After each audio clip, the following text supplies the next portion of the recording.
Contract outsourcing విధానాన్ని రద్దు చేసి కార్మికులందరినీ ప్రభుత్వ ఉద్యోగులుగా గుర్తించాలనేటటువంటి విధానానికి తూట్లు పొడిచినటువంటి గత వైసీపీ ప్రభుత్వం ఆప్కాస్ అనేటటువంటి ఒక విధానాన్ని తీసుకొని వచ్చి కార్మికులకి గుడ్డి కంటే మెల్లమేల అన్నట్లుగా కొన్ని సౌకర్యాలైనా కల్పించేటటువంటి ప్రయత్నం చేసింది. దీన్ని అనివార్య పరిస్థితుల్లో ఆహ్వానించడం జరిగింది. కార్మికులకి ఉద్యోగ భద్రత వచ్చింది. కనీసం నెల వేతనాలు వచ్చేదానికి అవకాశం ఏర్పడింది.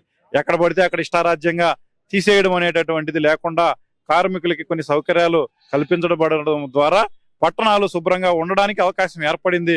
వీళ్ళ మీద ఒత్తిడి లేకుండా పోయేటప్పటికే అన్ని పనులు జరిగేదానికి అవకాశం వచ్చింది. అయితే ప్రస్తుతం కేవలం కాంట్రాక్టర్లకి లాభాలు చేకూర్చాలనేటటువంటి ఉద్దేశంతో P4 అనేటటువంటి విధానాన్ని తీసుకొని వచ్చి పట్టణ ప్రజల మీద పెద్ద ఎత్తున భారాలు వేయడానికి ఆప్కాస్ను రద్దు చేసి కాంట్రాక్ట్ విధానాన్ని ఏజెన్సీలకు ఇవ్వాలనేటటువంటి విధానాన్ని చంద్రబాబు నాయుడు ప్రభుత్వం తీసుకొస్తా ఉంది. దీన్ని నిరసించాలని పట్టణ ప్రజలందరికీ కూడా CITU తరఫున విజ్ఞప్తి చేస్తా ఉన్నాం. ఇది అమలు చేయడం ద్వారా ఏమవుతుందంటే కార్మికుల సంఖ్య కుదించుకుపోవడం, కార్మికుల మీద పెద్ద ఎత్తున పని భారాన్ని పెంచడం పడడంతో పాటుగా మన ఇంటి నుంచి చెత్త పోవాలనంటే ఖచ్చితంగా డబ్బులు చెల్లిస్తే తప్ప చెత్త ఎత్తనటువంటి పరిస్థితి వస్తుంది. మంచినీళ్లు కావాలన్నా డబ్బులు చెల్లించాల్సినటువంటి దుస్థితి వస్తుంది.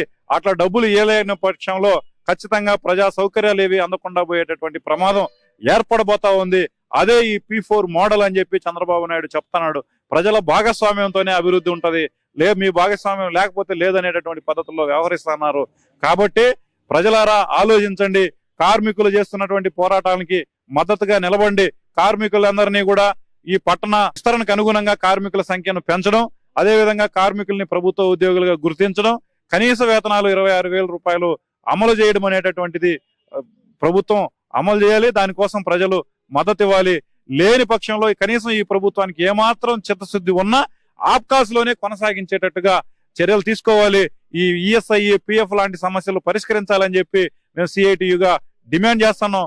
ప్రభుత్వం కనుక స్పందించి ఈ సమస్యలు పరిష్కరించకపోతే ఖచ్చితంగా ఉద్యమం జరుగుతుంది.